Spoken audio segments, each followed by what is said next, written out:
வணக்கம் ஃப்ரெண்ட்ஸ். அடுத்து நம்ம பார்க்க போகிறது ஒரு ப்ளவுஸ் ஸ்டிச்சிங் பற்றின வீடியோ தான். அதாவது எப்படி நம்ம ஸ்டிச் பண்ணால் எவ்வளோ ஸ்பீடாக ஸ்டிச் பண்ணி முடிக்கலாம் அப்படிங்கிற கிளியர் எக்ஸ்ப்ளனேஷனும், அதோட வந்து நம்ம வந்து எவ்வளோ ரேட்டு வாங்கலாம், அதாவது கடையில் தைச்சா எவ்வளோ ரேட்டு வாங்கலாம், வீட்டில் வச்சு தைச்சா எவ்வளோ ரேட்டு வாங்கலாம் அப்படின்னும் நான் உங்களுக்கு சொல்ல போகிறேன். அதோட அதாவது பஃப்பு கைனா எவ்வளோ ரேட்டு எக்ஸ்ட்ரா வாங்கணும், அதே இது டிசைன் கைனா எவ்வளோ எக்ஸ்ட்ரா வாங்கணும், இப்படி ஒவ்வொன்றுக்கும் ஒவ்வொரு ரேட்டு எப்படின்னு நான் உங்களுக்கு கிளியராக இந்த வீடியோவில் வந்து எக்ஸ்பிளைன் பண்ணுறேன். சரிங்களா? எனக்கு தெரிஞ்ச அளவுக்கு எங்கள் ஏரியாவில் எப்படி வாங்குவாங்களோ அந்த இதை வந்து நான் உங்களுக்கு எக்ஸ்பிளைன் பண்ணுறேன். சரிங்களா? இந்த வீடியோ வந்து ஸ்கிப் பண்ணாமல் ஃபுல்லாக பாருங்கள். அப்போ தான் நான் என்ன சொல்கிறேன்னு உங்களுக்கு புரியும். சரிங்களா? ஸ்கிப் பண்ணி பார்த்தீங்கன்னா உங்களுக்கு புரியாது. அதுக்கு முன்னாடி எனக்கு ஒரே ஒரு லைக் கொடுத்துருங்க. லைக் கொடுத்துட்டு முக்கியமாக கமெண்ட் பண்ணுங்கள். அப்போ தான் இந்த வீடியோ வந்து நிறையா பேருக்கு போய் சேரும். சரிங்களா? வாங்க இப்போ நம்ம வீடியோக்குள்ளே போகலாம். ஃபஸ்ட்டு வந்து நம்ம வேகமாக ஒரு ப்ளவுஸ் ஸ்டிச் பண்ணி முடிக்கணும்னா நம்ம கட்டிங் வந்து எல்லாமே கட் பண்ணிவிட்டு உட்காரணும். மிஷினில் உட்காந்து கட் பண்ணுறத நம்ம வச்சுக்கக்கூடாது. சரிங்களா? கழுத்து பீஸ்லேருந்து பட்டன் பீஸ் வரைக்கும் நம்ம எல்லாமே கட் பண்ணி வச்சுட்டு நம்ம மிஷினில் உட்காந்தோம்னா, என்னை பொறுத்த வரைக்கும் சாதா ப்ளவுஸ் வந்து 20 நிமிஷம் தான். சரிங்களா? லைனிங் ப்ளவுஸ் வந்து 3/4 மணி நேரம், மிஞ்சி போனால் ஒரு 50 நிமிஷம் ஆகும் எனக்கு லைனிங் ப்ளவுஸ் அடிக்க எனக்கு. சரிங்களா? அது மாதிரி உங்களுக்கு எவ்வளோ டைம் ஆகும் என்னென்னு எனக்கு கமெண்ட் பாக்ஸில் கமெண்ட் பண்ணுங்கள். லைனிங் ப்ளவுஸ்க்கு எவ்வளோ நேரம் ஆகும், சாதா ப்ளவுஸ்க்கு எவ்வளோ மணி நேரம் ஆகும்னு எனக்கு கமெண்ட் பாக்ஸில் கமெண்ட் பண்ணுங்கள். சரிங்களா? அப்புறம் வந்து ஒவ்வொரு ஏரியாவிலையும் ஒவ்வொரு மாதிரி ரேட்டு ஃபிக்ஸ் பண்ணி வாங்குவாங்க. சரிங்களா? எங்கள் ஏரியாவில் வந்து சாதா ப்ளவுஸ்க்கு வந்து 100 ருபீஸ் வாங்குவாங்க. லைனிங் ப்ளவுஸ்னால் 200 ருபீஸ் வாங்குவாங்க. அந்த மாதிரி தான் எங்கள் இதில். உங்கள் ஏரியா பக்கம் எப்படி வாங்குவீங்க, நீங்கள் எப்படி வாங்குறீங்கன்னு எனக்கு கமெண்ட் பாக்ஸில் கமெண்ட் பண்ணுங்கள். சரிங்களா? நம்ம வந்து ஸ்டிச் பண்ணும்போது எல்லாமே பெர்ஃபெக்டாக கட் பண்ணிவிட்டு உட்காந்துட்டோம்னா வேகமாக நம்ம தைச்சி முடிச்சிடலாம். ஃபஸ்ட்டு வந்து கழுத்து பீஸ் எடுத்து நம்ம ஜாயின் பண்ணிக்கணும்.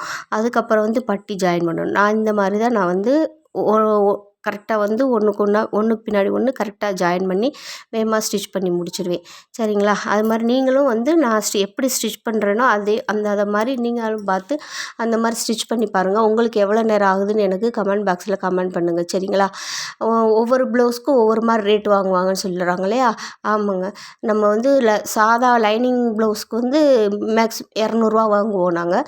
இதே இது பஃப்பு ஸ்லீவ் வச்சு நம்ம ஸ்டிச் பண்ணும்போது பஃப்புக்கு எக்ஸ்ட்ரா வந்து 30 ருபீஸ் வாங்கிக்கிடுவோம். நான் வந்து 30 ருபீஸ் வாங்கிக்கிடுவேன்.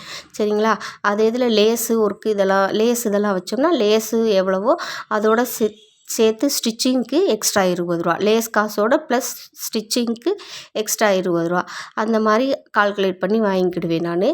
அது மாதிரி ஒவ்வொரு டிசைனுக்கு தகுந்தவாறு எக்ஸ்ட்ரா ஒரு 30 ருபீஸ் தான். அதுக்கு மேலே வந்து நம்ம வச்சு வாங்கினா அது வந்து ரொம்ப காசு அமௌண்ட்டு கூட வந்துடும். அதனால் அந்த மாதிரி தான் வாங்கிக்கிடுவேன். அது ஒரு சிலர் வந்து பைப்பிங்க்கு ஒரு ரேட் வாங்குறாங்க. பைப்பிங் அதாவது த்ரெட் பைப்பிங் வச்சா ஒரு ரேட் வாங்குறாங்க. இது பேட்டர்ன் போட்டால் ஒரு பேட்டர்ன் ஒரு அமௌண்ட் வாங்குறாங்க. அப்படிலாம் நாங்கள் வந்து வாங்க மாட்டோங்க. பைப்பிங்க்கு வந்து நம்ம வந்து எப்படினாலும் கழுத்தை அடித்து திருப்ப தான் போகிறோம். அது எதுக்கு பைப்பிங் அதுக்கு பதில் பைப்பிங் வைக்கிறோம். அதுக்கு போய் எக்ஸ்ட்ரா அமௌண்ட் அந்த மாதிரிலாம் வந்து வாங்கக்கூடாது. அது வந்து கஸ்டமருக்கு வந்து ரொம்ப இதாக இருக்கும். அதனால் அந்த மாதிரி யாரும் வாங்காதீங்க. சரிங்களா? நம்ம பைப்பிங் அடித்து திருப்புறத பைப்பிங் வச்சு அடிக்க போகிறோம், அவ்வளோதான், வேறு ஒன்றும் இல்லை. சரிங்களா? அந்த மாதிரி நான் வந்து எப்பயுமே அப்படி தான் வாங்கிக்கிடுவேன். இப்போ வந்து அடுத்து வந்து இந்த பாருங்கள், கழுத்து பீஸ் அடிச்சுட்டு இப்போ வந்து பட்டி நான் வந்து அடிக்கிறேன். உங்களுக்கு 2 துணியில் வந்து எனக்கு 2 பட்டிக்குமே இருந்துச்சு. துணி மெயின் கிளாத்லேயே 2 பட்டியுமே நான் வெட்டிக்கிட்டே 4 பீஸ் மொத்தமாக துணி இருந்ததுனால வெட்டிக்கிட்டேன். அதாவது கஸ்டமர்கிட்ட வந்து துணி வந்து அவங்க சைஸை பார்த்துட்டு அவங்களுக்கு பாடி மெஷர்மெண்ட் இதை பார்த்துட்டு 80 பாயிண்டில் வந்து ஸ்டிச் பண்ண முடியாதுன்னா கண்டிப்பாக வந்து நீங்கள் கஸ்டமர்கிட்ட சொல்லிடுங்க.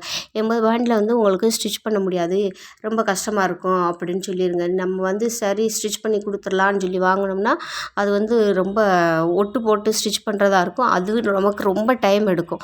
அப்போ அவங்ககிட்ட அதுக்காண்டி எக்ஸ்ட்ரா நம்ம காசு வந்து வாங்க முடியாது. அதனால் துணி பத்தலைன்னா முதலே பத்தாது உங்களுக்கு, நீங்கள் கூட எடுத்துகிட்டு வந்து கொடுங்கன்னு சொல்லிடுங்க. அப்போனா நமக்கு கஷ்டம் இருக்காது, அவங்களுக்கும் கஷ்டம் இருக்காது. சரிங்களா? இப்போ வந்து பட்டியை வந்து ஒன்று போல் அடிச்சுட்டு நான் 2 பட்டியும் வச்சு ஒன்று போல் கட் பண்ணி விடுறேன். ஓகேங்களா? அதாவது ஒரு பட்டி வந்து கரெக்டாக கட் பண்ணியிருப்பேன். ஒரு 2 பீஸு, ஒரு 2 பீஸ் வந்து சும்மா அப்படியே கட் பண்ணியிருப்பேன். அதனால் வந்து 2ஐயும் ஒன்று போல் வச்சு கட் பண்ணி எடுத்து வச்சாச்சு. அடுத்து வந்து ஸ்லீவ் வந்து நான் வந்து ஹெம்மிங் தான் பண்ணுறோம். இது சாதா ப்ளவுஸ்னால ஹெம்மிங். அதனால் ஃபஸ்ட்டு வந்து ஒரு 1/2 இன்ச்சு வந்து நான் வந்து ஹெம்மிங் பண்ணுறதுக்கு 1.5 இன்ச்சு விட்டுருக்கேன். அதில் ஃபஸ்ட்டு ஒரு 1/2 இன்ச்சு வந்து மடக்கி அடிச்சுக்கிறேன். ஓகேங்களா? அந்த மாதிரி நம்ம வந்து ஃபஸ்ட்டு வந்து ஒரு 1/2 இன்ச்சு மடக்கி அடிச்சுட்டு, அதுக்கப்புறம் வந்து ஒரு 1 இன்ச்சு வந்து ஹெம்மிங் பண்ணுறதுக்கு மடக்கி அடிச்சுக்கணும். சரிங்களா? அந்த மாதிரி அடித்து நம்ம வந்து ஸ்லீவை வந்து ரெடி பண்ணி எடுத்து வச்சுக்கணும். ஸ்லீவை ரெடி பண்ணி எடுத்து வச்சதுக்கப்புறம் பேக் ரெடி பண்ணணும். சரிங்களா? அந்த மாதிரி நான் எப்படி ஸ்டிச் பண்ணுறேனோ அதே மாதிரி நீங்கள் 1 பை 1 பார்த்து ஸ்டிச் பண்ணுங்கள். உங்களுக்கு எவ்வளோ டைம் ஆகுதுன்னு பார்க்கலாம். சரிங்களா? அது மாதிரி நம்ம வீட்டில் வச்சு தைக்கும்போது இந்த அமௌண்ட் வாங்கிக்கலாம். இதே இது நம்ம கடை வச்சு தைக்கும்போது நம்ம வந்து கூட அமௌண்ட்டு தான் வாங்கணும். ஏன்னா நம்ம கடை வாடகை கொடுக்கணும், கரண்ட்டு சார்ஜ் இருக்குது.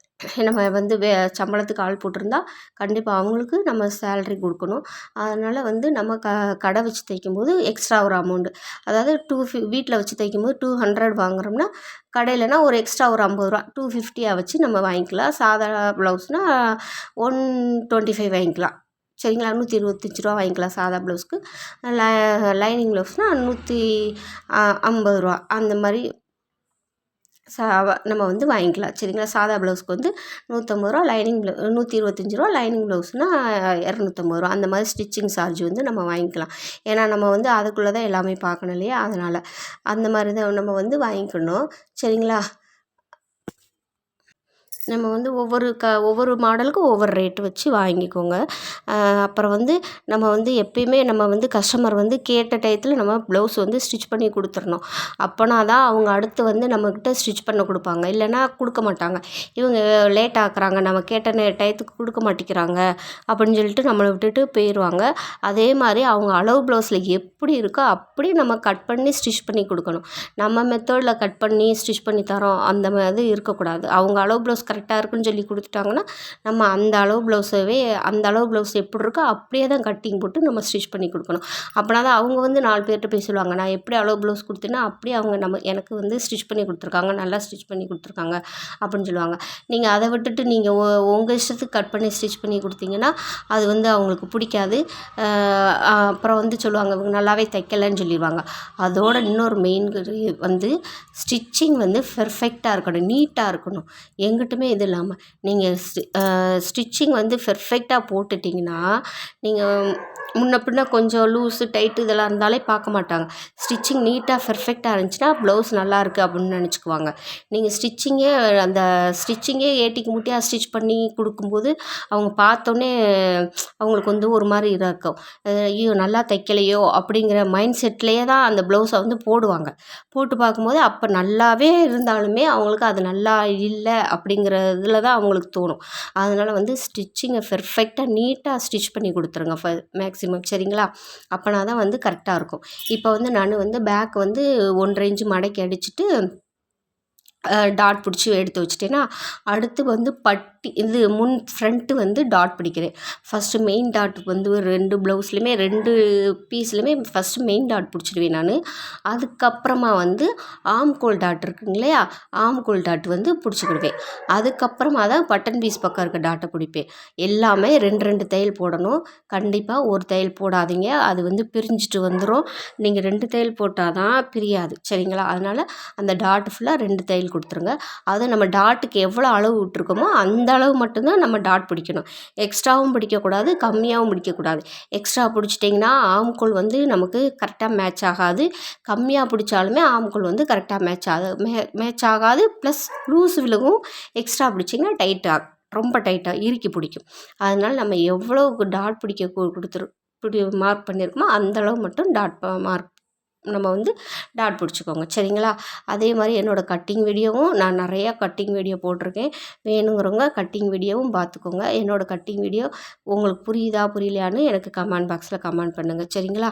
இப்போ வந்து நான் வந்து மெயின் டாட் பிடிச்சிட்டு எல்லா டாட்டுமே பிடிச்சிட்டு அடுத்து வந்து பட்டி வச்சு நம்ம ஜாயின் பண்ணுவோம். சரிங்களா? பட்டி வந்து ஒரு 1/2 இன்ச்சு வந்து கிராஸாக, அதாவது அந்த ஷார்ப்பு பட்டியில் வந்து முன்னாடி ஷார்ப்பு பகுதி வரும் பார்த்தீங்களா? அதில் வந்து இந்த மெயின் பீஸ் இருக்கு இல்லையா? ஃப்ரண்ட் டாட் இது பிடிக்குது, அதை வந்து கிராஸாக வச்சு நம்ம பிடிக்கணும். பட்டி கிராஸாக ஒரு 1/2 இன்ச்சுக்கு கிராஸாக வச்சு நம்ம ஸ்டிச் பண்ணோம்னா ப்ளவுஸ் வந்து அந்த பட்டன் பீஸ் வந்து ஒன்று போல் நேராக இருக்கும் நமக்கு. சரிங்களா? அந்த மாதிரி நீங்கள் ஸ்டிச் பண்ணுங்கள் எப்பயுமே. நான் வேணுன்னா என்னோடய ஷார்ட்ஸில் கூட எப்படி பட்டி வந்து ஜாயின் பண்ணணும் அப்படிங்கிற ஷார்ட்ஸ் கூட போட்டிருக்கேன், வேணுங்கிறவங்க பார்த்துக்கோங்க. சரிங்களா? அந்த மாதிரி நம்ம பண்ணும்போது கரெக்டாக இருக்கும். இப்போ வந்து நான் 2யுமே பட்டி வச்சு அடிச்சுட்டு, அதாவது ஒரு தையல் தான் போடுவேன். போட்டுட்டு இப்போ பட்டன் பீஸை வச்சு நான் மெயின் அளவு ப்ளவுஸ் வச்சு அளந்து பார்க்கும்போது நமக்கு 1/2 இன்ச்சு மேலே வந்து எக்ஸ்ட்ரா வரணும். எக்ஸ்ட்ரா வந்தால் தான் நம்ம மடக்கி அடிக்கும்போது அவங்க அளவு ப்ளவுஸில் இருக்க பட்டன் பீஸும் நம்ம பட்டன் பீஸும் கரெக்டாக இருக்கும். சரிங்களா?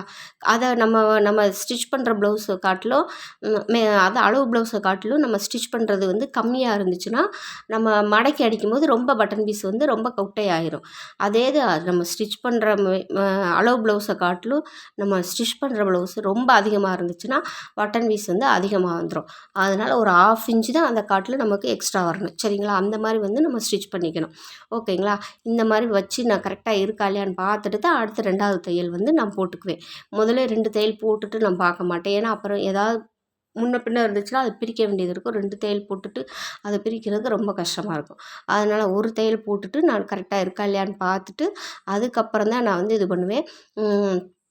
அடுத்து பட்டன் பீஸ் அடிக்கும்போது கீழே பட்டியில் வந்து ஒரு 1/2 இன்ச்சு வந்து நான் முன் பக்கம் வந்து கிராஸ் அடிச்சுப்பேன். ஏன்னா அது வந்து எனக்கு என்ன அந்த இது வந்து கிராஸ் அடிக்கும்போது கொஞ்சம் பெர்ஃபெக்டாக இருக்கும் அப்படின்னு சொல்கிற நல்லா இருக்குது, ஃபிட்டிங் கரெக்டாக இருக்குது அப்படின்னு சொல்கிறனால ஒரு 1/2 இன்ச்சு நான் வந்து கிராஸ் அடித்து நான் கட் பண்ணிப்பேன் ஸ்டிச்சிங் பண்ண உட்காரும்போது. ஓகேங்களா? அந்த மாதிரி ஸ்டிச் நீங்கள் வேணால் ஸ்டிச் பண்ணி பாருங்கள். உங்களுக்கு எப்படி இருக்குது என்னென்னு உங்களுக்கு ஃபஸ்ட்டு ஸ்டிச் பண்ணி பாருங்கள். உங்கள் கஸ்டமருக்கு ஸ்டிச் பண்ணி கொடுத்துறாங்க. என்னோடய கஸ்டமருக்கு வந்து நான் இந்த மாதிரி ஸ்டிச் பண்ணி கொடுக்குறது அவங்களுக்கு பிடிச்சிருக்கு. அதனால் நோ ப்ராப்ளம். நீங்கள் வந்து உங்களுக்கு இந்த மாதிரி 1/2 இன்ச்சு முன்னாடி கிராஸ் அடித்து விட்டு உங்களுக்கு ஃபஸ்ட்டு ஸ்டிச் பண்ணி பாருங்கள், நல்லா இருக்கா இல்லையான்னு. சரியா? இது வந்து நான் சொல்கிறது பூரா பிகினர்ஸ்க்கு தாங்க, நல்ல எக்ஸ்பீரியன்ஸ் டெய்லர்ஸ்க்கு கிடையாதுங்க. ஏன்னா நானே எனக்கு வந்து பல டவுட்டு, சந்தேகம் எல்லாமே இன்னுமே இருக்குது. நானும் ஒவ்வொரு ஏதாவது ஒரு வீடியோவில் அதை பார்த்து கிளியர் பண்ணிக்கிட்டு தான் இருக்கேன். சரிங்களா? நான் கிளியர் பண்ணி எனக்கு டவுட் இருக்கிறத தான் நான் மற்றவங்களுக்கு நான் சொல்லிக் கொடுக்குறேன். இதுதான் வரும், இந்த மாதிரி இருக்கும்னு சொல்லி நான் சொல்லிக் கொடுக்குறேனே தவிர நான் இதில் அந்த அளவுக்கு டேலண்ட்டெல்லாம் கிடையாதுங்க. ஏதோ எனக்கு தெரிஞ்சதை வந்து நான் மற்றவங்களுக்கு சொல்லித்தரேன், அவ்வளோதான். இதே இது வந்து காசு வாங்கிட்டு சொல்லித்தரவங்களும் இருக்காங்க. நான் வந்து ஃப்ரீயாக சொல்லித்தரேன், அவ்வளோதான். வேறு ஒன்றும் கிடையாது. சரிங்களா? இந்த மாதிரி பட்டன் பீஸை அடிச்சுட்டு அதுக்கப்புறம் வந்து நம்ம பேக்கில் கரெக்டாக வந்து ஷோல்டர் வந்து ஜாயின் பண்ணணும். அடுத்து வந்து நம்ம ஷோல்டர் வந்து ஜாயின் பண்ணும்போது ஜாயின் பண்ணிட்டு பட்டன் கழுத்து பீஸ் வச்சு அடிக்கணும். இந்த மாதிரி ஒன் பை ஒன்னாக நம்ம வந்து ஸ்டிச் பண்ணிட்டு வரும்போது மேக்ஸிமம் எனக்கு 20 நிமிஷங்க. நான் 20 நிமிஷத்தில் அடிச்சிடுவேன். சரிங்களா? உங்களுக்கு எவ்வளோ நேரம் ஆகும்னு எனக்கு கமெண்ட் பாக்ஸில் கமெண்ட் பண்ணுங்கள். சரியா? நம்ம வந்து எல்லாருமே வந்து ஏதாவது ஒரு வேலை பார்க்கணும். வீட்டில் சும்மாவும் இருக்கவும் கூடாது இல்லையா? அதனால தான் நானும் இந்த வேலை பார்க்குறேன். நீங்களும் இந்த வேலையை பாருங்கள். ஓகேங்களா? நான் வந்து பழகுனது எனக்கு வந்து நான் தைச்சிக்கலாம், என்னோடய பொண்ணுக்கு தைச்சிக்கலாம் வெளியில் கொடுக்காம. காசு எக்ஸ்ட்ரா ஆகும், அவள் காசு வெளியில் கொடுக்கணும் அப்படின்றதுக்காண்டி தான் நான் தையல் பழகினேன். இப்போ அதை வந்து ஒரு தொழிலாகவே நான் வச்சிட்ருக்கேன். சரிங்களா? அதனால் எனக்கு என் கையில் என்னால் முடிஞ்சளவு எனக்கும் காசு இருக்குது. என்னால் முடிஞ்சளவு சம்பாதிக்கிறேன். சரிங்களா? அதோட உங்களுக்கு வந்து ஆரி ஒர்க் ரிலேட்டடாக ஏதாவது வேணும்னா என்கிட்ட கமெண்ட் பாக்ஸில் கமெண்ட் பண்ணுங்கள். ஆரி ஒர்க்கில் சந்தேகம் இருந்தாலும் எனக்கு கமெண்ட் பாக்ஸில் கமெண்ட் பண்ணுங்கள். எந்த ஸ்டிச்லேயாவது சந்தேகம் இருந்தால் அது நான் உங்களுக்கு எக்ஸ்பிளைன் பண்ணுறேன். ஓகேங்களா? நாங்கள் வந்து ஆரி ஒர்க்கும் போட்டு கொடுத்துட்ருக்கோம் வெளியில் எல்லாத்துக்கும். அதாவது கம்மியான பட்ஜெட்டில் ஸ்டார்டிங்லேயே 700லேருந்து நாங்கள் வந்து போட்டு கொடுத்துட்ருக்கோம். சரிங்களா? யாருக்காவது வேணுன்னா எங்களை கான்டாக்ட் பண்ணுங்கள். நாங்கள் கண்டிப்பாக வந்து ஸ்டிச் பண்ணி ஆரி ஒர்க் போட்டு ஸ்டிச் பண்ணி கொடுப்போம். இல்லை வெறும் ஆரி ஒர்க் மட்டும் போட்டு கொடுக்கறனாலும் எங்களை கான்டாக்ட் பண்ணுங்கள். நாங்கள் கண்டிப்பாக வந்து ஆரி ஒர்க் மட்டும் கூட போட்டு கொடுப்போம். சரிங்களா? ஸ்டிச் பண்ணணுங்கிற அவசியம் இல்லை. ஆரி ஒர்க் மட்டும் போட்டும் கொடுப்போம். சரிங்களா? நீங்கள் மார்க் பண்ணி மட்டும் கொடுத்துட்டிங்கன்னா ஆரி ஒர்க் போட்டு கொடுத்துருவோம். இல்லைன்னா அளவு ப்ளவுஸ் கொடுத்தீங்கன்னா மார்க் பண்ணி நாங்கள் ஆரி ஒர்க் மட்டும் போட்டும் கொடுத்துருவோம். சரிங்களா? அதுக்கப்புறம் வந்து இந்த கழுத்து பீஸு இந்த மாதிரி வந்து நம்ம கழுத்து பீஸு அதுவுமே கழுத்து பீஸை இழுக்கக்கூடாது. அதாவது நம்ம வந்து கழுத்து பீஸு 1.5 இன்ச் பீஸ் இருக்குங்க இல்லையா, அதை வந்து நம்ம லைட்டாக இழுத்து கொடுத்துக்கலாம். ஆனால் மெயின் கிளாத்தில் வந்து எக்காரணத்தை கொண்டு கழுத்தை நீங்கள் இழுத்து அடிச்சிடக்கூடாது. இழுத்து அடிச்சிங்கன்னா கழுத்து வந்து பெருசாயிரும். முன் கழுத்தெல்லாம் ரொம்ப பெருசாயிருச்சுன்னா ஷோல்டர் ஃபால் வரும். ஷோல்டர் வந்து லூஸாக இருக்கும், இப்படி இறங்கிக்கிட்டே வரும். இந்த மாதிரி ப்ராப்ளம்லாம் அதனால தான் வருது. சரிங்களா? அதனால் வந்து கழுத்தை வந்து இழுக்காமல் அது எப்படி இருக்கோ அதே ஷேப்புக்கே வச்சு லூஸ் கொடுத்தே நம்ம வச்சு அடிக்கணும். மெயினாக நம்ம 1.5 இன்ச் கிளாத்தை மட்டும் லைட்டாக இழுத்துக்கலாம், அவ்வளோதான். நீங்கள் மெயின் கிளாத்தை இழுத்தீங்கன்னா ஷோல்டர் ஃபால் வரும். அப்போ உங்கள் கஸ்டமர் வந்து ஷோல்டர் வந்து இப்படி இறங்கிக்கிட்டே வருது அப்படின்னு சொல்லி கம்ப்ளைண்ட் பண்ணுவாங்க. அந்த மெயின் ரீசன் அந்த கழுத்தை நம்ம இழுக்கிறது ஒரு மெயின் ரீசன் தான். சரிங்களா? கட்டிங் போடுறது எக்ஸ்ட்ரா கட்டிங் போட்டுட்டாலுமே அந்த மாதிரி இப்போ ப்ராப்ளம் வரும். அது மாதிரி நம்ம கழுத்து வச்சு அடிக்கும் பீஸ் வச்சு அடிக்கும்போது கழுத்தை இழுத்துட்டாலும் அந்த மாதிரி ப்ராப்ளம் வரும். அதனால் நம்ம கழுத்தை வந்து அடிக்கும்போது கரெக்டாக இழுக்காமல் வச்சு அடிக்கணும். அடிச்சுட்டு நம்ம ரவுண்டு இருக்குல்ல, அந்த ரவுண்டில் வந்து லைட்டாக சிஸ்ஸர் கட் கொடுத்துடணும். முன் கழுத்து பக்கம் 2 சைடும் பின் கழுத்தில் வந்து அந்த ரவுண்டில் வந்து லைட்டாக சிஸ்ஸர் கட் கொடுத்துட்டு நீங்கள் அமுக்கடி அடித்து அதை நீங்கள் திருப்பி ஸ்டிச் பண்ணி பாருங்கள். எங்கேயுமே சுருக்கு விழுகாமல் நீட்டாக ஃபினிஷிங் வந்து பக்காவாக இருக்கும் கழுத்து. நீங்கள் அப்படியே சிஸ்ஸர் கட் கொடுக்காம நீங்கள் அமுக்கடி போட்டு ஸ்டிச் பண்ணும்போது நமக்கு வந்து பிசுறு கரெக்டாக மடங்காமல் பிசுறு அதாவது சுருக்கு விழுகிற மாணிக்கு இருக்கும். நீங்கள் இந்த மாதிரி சிஸ்ஸர் கட் போட்டுட்டு நீங்கள் அமுக்கடி கொடுத்து நீங்கள் மடக்கி அடித்து பாருங்கள், பெர்ஃபெக்டாக இருக்கும் உங்களுக்கு. சரிங்களா? கழுத்து வந்து அந்த மாதிரி தான் நான் எப்பயுமே அடிச்சுப்பேன். எனக்கு பெர்ஃபெக்டாக வந்துட்டு கழுத்து வந்து கரெக்டாக ரவுண்டு வந்து திரும்பிடும். ஓகேங்களா? அந்த மாதிரி நீங்களும் ஸ்டிச் பண்ணி பாருங்கள். ஓகேவா? அதுக்கப்புறம் வந்து அமுக்கடி அடிச்சுட்டு அதை மடக்கி அடிக்கும்போது 2 தையல் ரெட்டை தையல் போட்டுறணும். சிங்கிள் தையல் மட்டும் போட்டுட்டு விட்டுறாதீங்க. அதாவது கீழே மட்டும் போட்டுட்டு மேலே போடாமல் ஒரு சிலர் விட்டுருவாங்க. அந்த மாதிரி விட்டுறாதீங்க. அதான் நம்ம ஸ்டிச்சிங் வந்து எப்பயுமே பெர்ஃபெக்டாக நீட்டாக இருக்குன்னா எல்லாமே பார்த்து தான் நம்ம ஸ்டிச் பண்ணணும். சரிங்களா? அதுக்கப்புறம் வந்து நம்ம ஸ்லீவ் வந்து ஜாயின் பண்ணணும். ஸ்லீவ் ஜாயின் பண்ணும்போது அதாவது நம்ம அரக்காத்து போட்டிருப்போம் ஷோல்டரில். சரிங்களா? அந்த ஷோல்டரு ப்ளவுஸோட ஷோல்டர் கரெக்டாக மேட்ச் ஆகிற மாணிக்கு நம்ம வச்சு எப்பயுமே ஸ்டிச் பண்ணணும். சரிங்களா? 2மே நம்ம ஒன்று போல் கரெக்டாக மேட்ச் ஆகிற மாணிக்கு வச்சு ஸ்டிச் பண்ணணும். அதோட மெயின் காரணம் நம்ம டபுள் கட்டு அரக்காத்து 2 அரக்காத்து போட்டிருப்போம் பார்த்தீங்களா, அது வந்து ஃப்ரண்ட்டில் தான் வரணும். மாற்றி பேக்கில் வச்சு அடிச்சிடாதீங்க. பேக்கில் வச்சு அடிச்சிங்கன்னா ப்ளவுஸ் வந்து இறுக்கி கை வந்து இழுத்து பிடிக்கிற மாணிக்கு இருக்கும். சரிங்களா? அப்போ அது ஒரு கம்ப்ளைண்ட்டும் வந்துடும் நமக்கு. நம்ம அறியாமல் ஒரு சில நேரங்களில் அடிச்சிருவோம். அதனால தான் நம்ம கட்டிங் போடும்போதே குடஞ்சி வெட்டும்போது அதை வந்து டபுள் கட் போட்டுக்கிறோம். நம்ம அரக்காத்து வந்து இன்னொரு எக்ஸ்ட்ரா ஒரு அகனக்குள்ளே ஒரு அரக்காத்து போட்டுக்கிறோம். ஏன்னா அது வந்து ஃப்ரண்ட்டில் வரணும் அப்படிங்கிறத அடையாளத்துக்காண்டி. இந்த மாதிரி நம்ம கரெக்டாக ஷோல்டர்லேருந்து வச்சு அப்படியே கொஞ்சம் கொஞ்சமாக அளந்து பார்த்துட்டே வந்து கரெக்டாக அது எங்கே வருதோ நம்ம அந்த இடத்துல வச்சு அப்படியே ஸ்டிச் பண்ணணும். அதையும் சொல்லிவிட்டு ஸ்லீவும் நம்ம வந்து இழுக்கக்கூடாது. கையை இழுத்துட்டிங்கன்னா அதுவும் நமக்கு சுருக்கு பிடிச்சி ஒரு மாதிரி இழுத்து பிடிக்கிற மாணிக்கு இருக்கும்.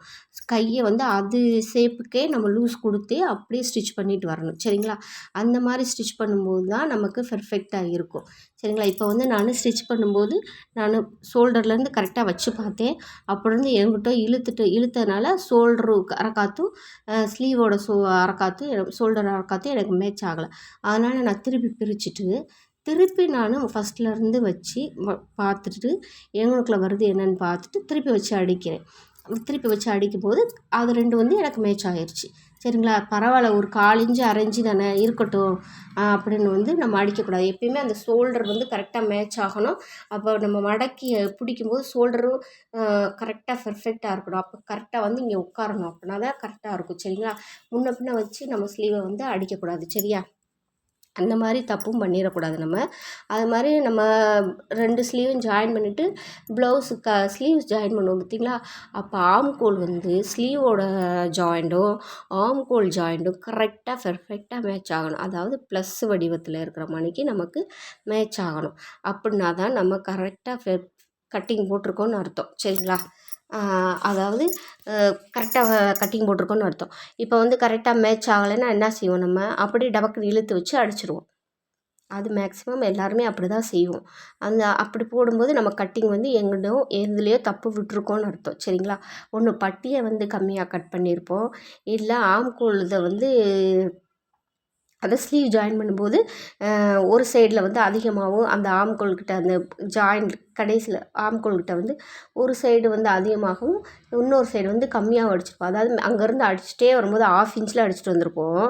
இங்கே நம்ம ஃப்ரண்ட்டில் பேக்லேருந்து ஃப்ரண்ட்டுக்கு வரும்போது 1/2 இன்ச்லேயே அடிச்சுட்டே வந்துட்டு பேக்குலேருந்து ஃப்ரண்ட்டுக்கு வரும்போது என்ன செஞ்சிடும், ஒரு 1/4 இன்ச்சு எக்ஸ்ட்ரா இங்கே தள்ளி இழுத்து வச்சு அடிச்சிட்டோம்னு வச்சுக்கோங்க. அப்போ ஸ்லீவ் நமக்கு மேட்ச் ஆகுமா? மேட்ச் ஆகாது. அப்போ முன்ன பின்ன தான் வரும். அதனால் அந்த ஸ்லீவ் ஜாயின் பண்ணும்போது கரெக்டாக 1/2 இன்ச்சு விட்டுருந்தீங்கன்னா அந்த 1/2 இன்ச்லேயே அப்படியே கடைசி வரைக்கும் ஃப்ரண்ட்லேருந்து பேக் வரைக்கும் கடைசி வரைக்கும் 1/2 இன்ச்சே தான் வச்சு நம்ம ஸ்டிச் பண்ணிட்டு வரணும். எக்ஸ்ட்ரா வந்து நம்ம ஸ்டிச் பண்ணக்கூடாது. சரிங்களா? இந்த மாதிரி தான் நம்ம வந்து எப்பயுமே ஒரு ப்ளவுஸ் வந்து நம்ம ஸ்டிச் பண்ணணும். அப்படின்னா தான் நமக்கு வந்து எப்பயுமே பெர்ஃபெக்டாக இருக்கும். கஸ்டமரும் நம்மகிட்ட வந்து கம்ப்ளைண்ட் பண்ண மாட்டாங்க. நம்ம தைச்சி கொடுக்குறது நிறைய நல்லா இருக்குன்னு சொல்லுவாங்க. அவங்க 4 பேர்கிட்ட சொல்லுவாங்க. நமக்கு நிறைய கஸ்டமர் கிடைப்பாங்க. சரி, அந்த மாதிரி நீங்கள் வந்து உங்கள் கஸ்டமருக்கு வந்து நீங்கள் ஸ்டிச் பண்ணி கொடுத்து பாருங்கள். என்ன சொல்கிறாங்கன்னு பார்க்கலாம். சரிங்களா? எனக்கு கமெண்ட் பாக்ஸில் கமெண்ட் பண்ணுங்கள் என்ன சொல்கிறாங்கன்னு. ஓகேங்களா? இது வந்து நான் ஸ்டிச் பண்ணிவிட்டு கடைசியில் உங்களுக்கு கை ஸ்லீவ் ஜாயின் பண்ணிவிட்டு காட்டுறேன் பாருங்கள் எப்படி இருக்குன்னு. ரெண்டுமே கரெக்டாக இருக்கா இல்லையான்னு உங்கள்கிட்ட நான் அதாவது ஆம்கோல் வந்து கரெக்டாக இருக்கா இல்லையான்னு வந்து உங்கள்கிட்ட ஸ்டிச் பண்ணிவிட்டு அந்த ஸ்லீவ் ஸ்டிச் பண்ணுறேன்னு நான் கரெக்டாக வச்சு ஸ்டிச் பண்ணுற மாதிரி எனக்கு அந்த பிடிக்கும் போதே நம்ம வந்து ஃப்ரண்ட்டும் பேக்கும் கரெக்டாக வந்து மேட்ச் ஆகிடணும், கீழேயும் மேலேயும். அப்போ ஊடால வந்து நமக்கு ஸ்லீவ் வந்து முன்ன பின்ன போகாது, அந்த எட்ஜு கரெக்டாக வந்துடும். சரிங்களா? இந்த பாருங்கள், இந்த மாதிரி வந்து நம்ம ஃபஸ்ட்டு வந்து ஸ்லீவ் வந்து மார்க் பண்ணிக்கலாம். மார்க் பண்ணிவிட்டு அதை வந்து நம்ம அப்படியே ஸ்ட்ரைட் தையல் போட்டுடலாம். நான் வந்து சுத்துக்கையும் போட மாட்டேன், ஸ்ட்ரைட்டாக தான் போடுவேன் தையல். ஓகேங்களா? இந்த மாதிரி நம்ம ஸ்ட்ரைட்டாக அடிச்சுக்கலாம். ஃபஸ்ட்டு ஒரு ஸ்லீவ் அடிச்சுக்குவோம், அப்புறம் ஒரு ஸ்லீவ் அடிச்சுட்டு நான் காட்டுறேன் பாருங்கள். இப்போ வந்து ஆம்கோலை நல்லா கரெக்டாக ஒன்று போல் எடுத்து விட்டுட்டு நம்ம அளவு ப்ளவுஸை வச்சு மார்க் பண்ணணும். நம்ம அரைக்காத்து போட்டிருப்போம் பார்த்திங்களா, அந்த அரைக்காத்தும் அந்த ஆம்கோல் நம்ம இந்த ஸ்லீவ் மார்க்கும் கரெக்டாக நான் மேட்ச் ஆகணும். எனக்கு கரெக்டாக வந்து எப்பயுமே பெரும்பாலும் எனக்கு கரெக்டாக மேட்ச் ஆகிரும். சரிங்களா? அந்த மேட்ச் ஆகலைன்னா நான் அப்பயே நினச்சிப்பேன் எங்கேயோ நம்ம தப்பு விட்டுருக்கோம்னு. சரிங்களா? அப்போ வந்து மார்க் பண்ணிவிட்டு அதை வந்து நம்ம ஸ்டிச் பண்ணும்போது அந்த எல்லாமே கரெக்டாக ஒன்று போல் எடுத்து விட்டு பேக்கு ஃப்ரண்ட்டு எல்லாத்தையுமே ஸ்லீவ் ஒரே சைடாக வர மாதிரிக்கு நம்ம எடுத்து விட்டுறணும். அந்த பிசுறு வந்து கீழே மேலே வர மாதிரி இல்லாமல் ஒன்று போல் மேலே வர மாதிரிக்கு எடுத்து விட்டுட்டு வச்சு நம்ம ஸ்டிச் பண்ணும்போது நமக்கு பர்ஃபெக்டாக வந்துடும். கீழே எனக்கு இந்த பாருங்கள் கரெக்டாக வந்துடுச்சு. இந்த ஆம்கோல் உங்கள்கிட்ட நான் காட்டுறேன் பாருங்கள். எனக்கு ப்ளஸ் மாணிக்கு வந்திருக்கா, ப்ளஸ் சிம்பிள் வந்திருக்கா. இப்படி தான் நம்ம வந்து ஸ்டிச் பண்ணணும். சரிங்களா? அடுத்த ஸ்லீவ் வந்து நான் ஸ்டிச் பண்ணிவிட்டு காட்டுறேன் பாருங்கள் உங்கள்கிட்ட. அடுத்த ஸ்லீவ் வந்து மார்க் பண்ணி ஸ்டிச் பண்ணிவிட்டு காட்டுறேன் பாருங்கள் எப்படி இருக்குன்னு. அதுவும் கரெக்டாக ப்ளஸ் சிம்பிள் தான் வரணும். சரிங்களா? ஒரு ஸ்லீவுக்கு வந்து கரெக்டாக வந்துட்டு ஒரு ஸ்லீவ் கரெக்டாக வரலைன்னா அது வந்து நம்ம ஸ்டிச்சிங்கில் எங்கேயோ தப்பு விட்டுருக்கோன்னு அர்த்தம். சரிங்களா? அதுக்கு உங்களுக்கு இந்த வீடியோ பிடிச்சிருந்தா ஒரு உங்கள் ஃப்ரெண்ட்ஸ் அண்ட் ஃபேமிலிக்கு ஷேர் பண்ணுங்கள். எனக்கு ஒரு லைக் கொடுத்து சப்போர்ட் பண்ணுங்கள். ஓகேவா ஃப்ரெண்ட்ஸ்? இந்த அடுத்த ஸ்லீவ் அடிச்சுட்டு உங்களுக்கு நான் எப்படி இருக்குன்னு உங்களுக்கு காட்டுறேன் பாருங்கள். ப்ளவுஸ் வந்து நம்ம வந்து எல்லாமே ஒன்று போல் எடுத்து விட்டுட்டு தான் இது பண்ணணும். அப்படின்னா தான் கரெக்டாக இருக்கும். சரிங்களா? இந்த பாருங்கள், ஏற்கனவே நான் அரைக்காத்து போட்டிருக்கேன், அதுலேயே ஸ்டிச் பண்ணலாம் கரெக்டாக. இருந்தாலும் அளவு ப்ளவுஸை வச்சு இன்னொரு தடவை வந்து நம்ம ஸ்டிச் பண்ணும்போது பார்க்கும்போது அது எனக்கு ஒரு திருப்தி, அவ்வளோதான். நான் அப்படியே அடித்து கொடுத்து ஒரு வேளை கரெக்டாக இருக்கலாம், ஒரு வேளை கம்மியாக இருக்கலாம். அதனால் எப்பயுமே நான் அரைக்காத்து போட்டாலுமே அளவு ப்ளவுஸை வச்சு மார்க் பண்ணிக்கிடுவேன். மார்க் பண்ணிவிட்டு வச்சு நான் ஸ்டிச் பண்ணிக்குவேன். சரிங்களா? இந்த மாதிரி ஸ்டிச் பண்ணிவிட்டு காட்டுறேன் பாருங்கள். அடுத்த ஸ்லீவும் பாருங்கள், நல்லா எடுத்து விட்டுட்டு 2 பக்கமுமே நான் உங்களுக்கு காட்டுறேன் பார்த்துக்கோங்க. கரெக்டாக ஜாயிண்ட் ஆகிருக்குங்களா? இந்த பாருங்கள் எப்படி இருக்குன்னு. அதே மாதிரி இன்னொரு ஸ்லீவ் இந்த மாதிரி தான் நம்ம ஸ்டிச் பண்ணணும். Okay friends, thank you.